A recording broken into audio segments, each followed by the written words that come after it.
अस्सलाम वालेकुम dear student, क्या हाल है आप लोगों के। यूएचएस की जानिब से फाइनली जो पब्लिक नोटिस है डॉक्यूमेंट के तैयारी के हवाले से वो जारी कर दिया गया है। यूनिवर्सिटी ऑफ हेल्थ साइंसेज के इस दस्तावेजात को तैयार करने के हवाले से जो हदायत है वो क्या है उनको कर लेते हैं डिस्कस। नंबर 1 के ऊपर आपके पास लाजमी तौर के ऊपर जो है वो डोमिसाइल होना चाहिए। स्टूडेंट का अपना डोमिसाइल होना बेहद जरूरी है। उसका कोई भी अल्टरनेट डॉक्यूमेंट स्टूडेंट प्रोड्यूस नहीं कर सकता और ना ही उसका कोई अल्टरनेट डॉक्यूमेंट वैलिड होगा। कोई स्टूडेंट जो है वो अपने वालिद का भी डोमिसाइल की बेस के ऊपर अप्लाई नहीं कर सकता। स्टूडेंट का खुद का अपना डोमिसाइल होना चाहिए। अगर किसी के पास डोमिसाइल इस वक्त मौजूद नहीं है तो तकरीबन 10 से 15 दिन के अंदर भी डोमिसाइल बन जाता होता है। अभी यूएचएस की जानिब से सिर्फ नोटिस आया है डॉक्यूमेंट की तैयारी के हवाले से, अभी डेट आना बाकी है। जिस दिन यूएचएस की डेट अनाउंस होगी आपको 15 दिन मिलेंगे अप्लाई करने के लिए। तो आज ही अपना डोमिसाइल है अगर आपका नहीं बना हुआ तो उसको बनवाने के लिए प्रोसेस का आगाज कर दें। नंबर 2, आप लोगों के पास आपकी जो एजुकेशनल सर्टिफिकेट है वो आपके लाजमी तौर के ऊपर एटलीस्ट बोर्ड से अटेस्ट होने चाहिए, बोर्ड से वेरीफाई होने चाहिए। एजुकेशनल सर्टिफिकेट में आ जाता है आपका मैट्रिक का रिजल्ट कार्ड या मैट्रिक की सनद, एफएससी का रिजल्ट कार्ड या एफएससी की सनद। तो आपके पास मैट्रिक या एफएससी का रिजल्ट कार्ड हो या आपके पास उसकी सनद होनी चाहिए और वो एटलीस्ट बोर्ड से लाजमी तौर के ऊपर वेरीफाई होनी चाहिए। अगर आप लोगों ने आईबीसीसी से अटेस्टेशन पहले ही करवाई हुई है या आप लोगों ने इन फ्यूचर करवा रहे हैं तो कोई इशू नहीं है। आईबीसीसी से भी अटेस्टेशन वाला डॉक्यूमेंट 100% वैलिड होगा। समझिए इस बात को कि आईबीसीसी तमाम बोर्ड का जो है वो हेड है। अगर आप लोग आईबीसीसी से अपनी अटेस्ट करवा चुके हैं तो आपको ना तो दोबारा बोर्ड से करवाने की जरूरत है। ओके, इट इज क्लियर कि आईबीसीसी का डॉक्यूमेंट भी वैलिड है और बोर्ड का डॉक्यूमेंट भी अब वैलिड होगा अगर आपने बोर्ड से खाली तस्दीक करवाई है।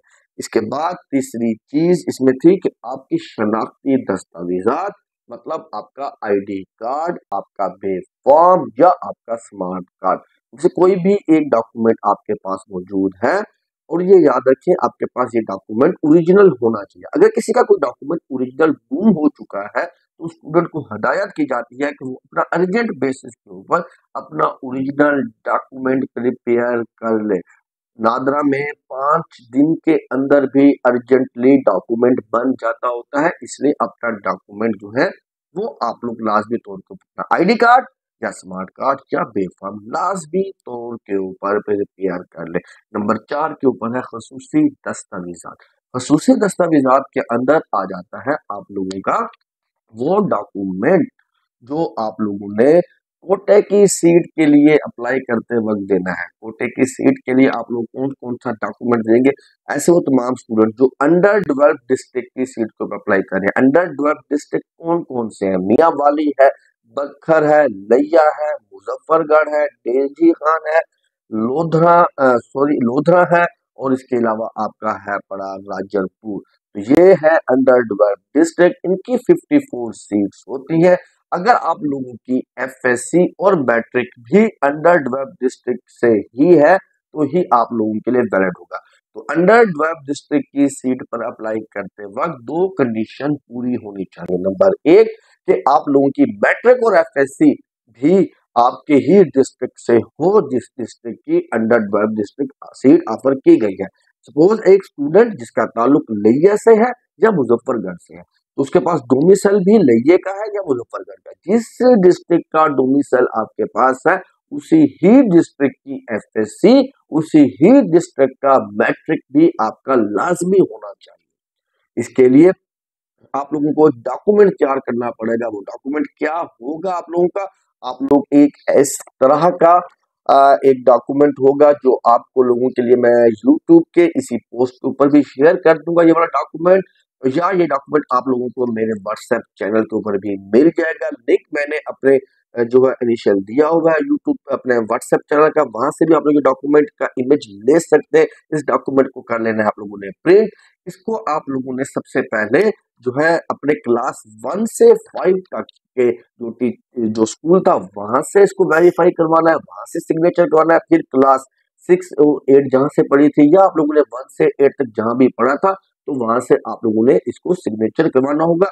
फिर जहां से आप लोगों ने 9th 10th की थी जिस स्कूल से, उसके प्रिंसिपल के साइन होने चाहिए। और जहां से फिर आप लोगों ने एफएससी की थी वहां पर उसके साइन होने चाहिए। जब ये चारों साइन आप लोगों के हो जाएंगे क्लास 1 से 5, 6 से 8, 9th 10th 11th 12th के, उसके बाद आप लोगों ने अपने डीईओ या से ये साइन करवाने हैं। डीओ कॉलेजेस मतलब जो डीओ कॉलेजेस होगा वहां से साइन करवाने हैं। और उसके बाद आखिरी इंपॉर्टेंट साइन वो होगा आपके सीईओ का। आपके जो डिस्ट्रिक्ट के सीईओ हैं उनसे आप लोगों को ये फिर सिग्नेचर करवाना होगा लास्ट रिपोर्ट के बाद। ठीक है बच्चों, इसके अलावा एक और डॉक्यूमेंट है। अगर आप लोग चोलिस्तान से ताल्लुक रखते हैं तो चोलिस्तान की टोटल एक सीट होती है। ये वाला डॉक्यूमेंट है चोलिस्तान के लिए।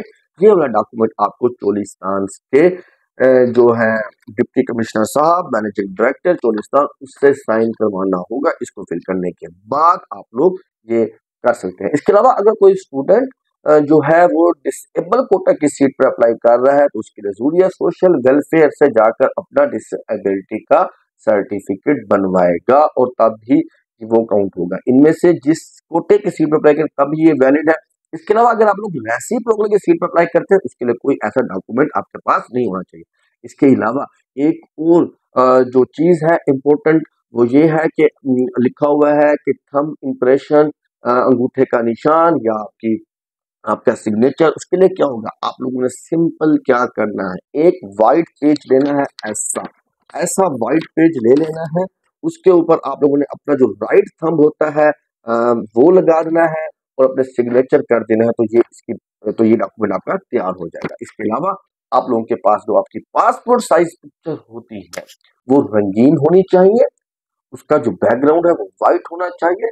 रिसेंट फोटोग्राफ होना चाहिए, ज्यादा एडिटेबल ना हो। के अलावा अगर कोई फीमेल स्टूडेंट है तो उसके लिए जरूरी है कि वो दुपट्टा अगर पहनती है तो ठीक है, स्कार्फ लेती है तो ठीक है, मगर उसका जो मुकम्मल जो चेहरा है, जो फेस है, वो ढपा हुआ नहीं होना चाहिए। तो ये हिदायत है आप लोगों के लिए जो यूएचएस ने आज के पब्लिक नोटिस में जारी कर दी है। तो इन डॉक्यूमेंट्स को आप लोग जितना जल्दी हो तैयार कर लें। इसके अलावा फिर आप लोगों ने इन डॉक्यूमेंट को क्या करना है, इन डॉक्यूमेंट को अरेंज करना है। इन डॉक्यूमेंट को अच्छे तरीके से मार्केट में किसी भी अच्छे स्कैनर की शॉप पर जाकर इन डॉक्यूमेंट को स्कैन करवा लेना है। और याद रखिए किसी भी डॉक्यूमेंट का साइज 2 MB से ज्यादा ना हो। और ऐसे वो तमाम डॉक्यूमेंट जो डबल साइड होते हैं, जिस तरह आपका आईडी कार्ड है, जिस तरह आपके फादर का आईडी कार्ड होगा, उनकी आपने डबल साइड स्कैन करवा लेनी है। और उनके नाम भी उसी तरीके से रखना है जिस तरह आप लोगों का एक डॉक्यूमेंट आप लोग स्कैन करते हैं, matric certificate front side, matric certificate back side, FSC certificate front side, FSC का certificate back side, ID card front side back side, domicile, इस तरह।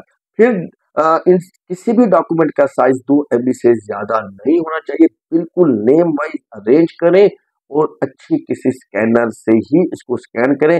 आप लोग घर पर बैठे मोबाइल से जब उसकी पिक्चर बनाते हैं तो बाज़ औक़ात क्या है कि पिक्सल उसके फट जाते हैं, जो इमेज होता है वो क्लियर नहीं होता। इसकी वजह से आपको काफी हद तक परेशानी होती है। मैं रिपीट कर देता हूँ कौन कौन से डॉक्यूमेंट होने वाले हैं लास्ट भी जो आप लोगों ने अपलोड करने होंगे। नंबर 1 आप लोगों के पास होना चाहिए डोमिसाइल। नंबर 2 आपके पास आईडी कार्ड हो, स्टूडेंट का भी आईडी कार्ड हो, या पेरेंट में से किसी का, फादर का या मदर का भी आईडी कार्ड लाजमी हो। अगर आपके पास स्टूडेंट का आईडी कार्ड नहीं है तो आप लोग स्मार्ट कार्ड या आप लोग जो है बे फॉर्म से भी अप्लाई कर सकते हैं। इसके अलावा आपके पास एजुकेशनल सर्टिफिकेट, मैट्रिक और एफएससी का रिजल्ट कार्ड हो, या आपके पास उसकी सनद हो, वो कम से कम बोर्ड से वेरीफाई हो। अगर वो आईबीसीसी से अटेस्ट नहीं भी है तो बोर्ड से लाजमी वेरीफाई हो।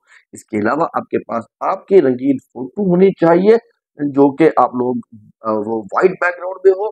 इसके अलावा आप लोगों के पास होना चाहिए, आप लोगों का कोई अगर स्पेशल कोटे की सीट पर अप्लाई किया है तो वो डॉक्यूमेंट होना चाहिए डिस्ट्रिक्ट कोटे के लिए। इसके अलावा एक आखिरी डॉक्यूमेंट वो है आप लोगों का thumb impression signature. White page के ऊपर आप लोगों ने थंब लगा देना है और उससे बनवाएंगे आप लोग एक सिग्नेचर, उस डॉक्यूमेंट को कर लेंगे तैयार। तो ये तमाम डॉक्यूमेंट आप लोगों ने महफूज कर लेनी है और इनको एक एक डॉक्यूमेंट की सेपरेट सेपरेट फाइल बनानी है, जेपीजी फाइल बनानी है। हर डॉक्यूमेंट का एक नाम रखना है और फिर उनको आप लोग अच्छे तरीके से यूएचएस की वेबसाइट पर अपलोड कर देंगे। यूएचएस का आप लोग कैसे अप्लाई करेंगे, अप्लाई करते वक्त किन किन बातों का आपको ख्याल रखना चाहिए, कौन कौन सी कैटेगरी के ऊपर आप लोगों को टिक करना है, ओपन मेरिट, बीडीएस या ओपन मेरिट एमबीबीएस, कौन सी प्रायोरिटी रखनी है, किस तरीके से कॉलेजेस को सिलेक्ट करना है, ये तमाम इंफॉर्मेशन आपको मिलेगी मेरे इस चैनल पर। तो चैनल को कर लें सब्सक्राइब ताकि आने वाले दिनों में आप लोगों को किसी भी किस्म की दिक्कत का सामना ना करना पड़े जब आप लोग यूएचएस के मेडिकल कॉलेजेस, चाहे वो गवर्नमेंट के हो चाहे वो प्राइवेट के हो, आप लोग अप्लाई कर रहे हो तो आपका जो प्रोसेस है वो स्मूथली होना चाहिए। तो इसके लिए अभी फौरन से मेरे चैनल को सब्सक्राइब कर लें, वीडियो पसंद आए तो लाइक जरूर कीजिएगा और दोस्तों के साथ शेयर करें। ओके बच्चों, रखिएगा अपना बहुत सारा ख्याल। मिलते हैं नेक्स्ट वीडियो में एक नई अपडेट के साथ। अल्लाह हाफिज।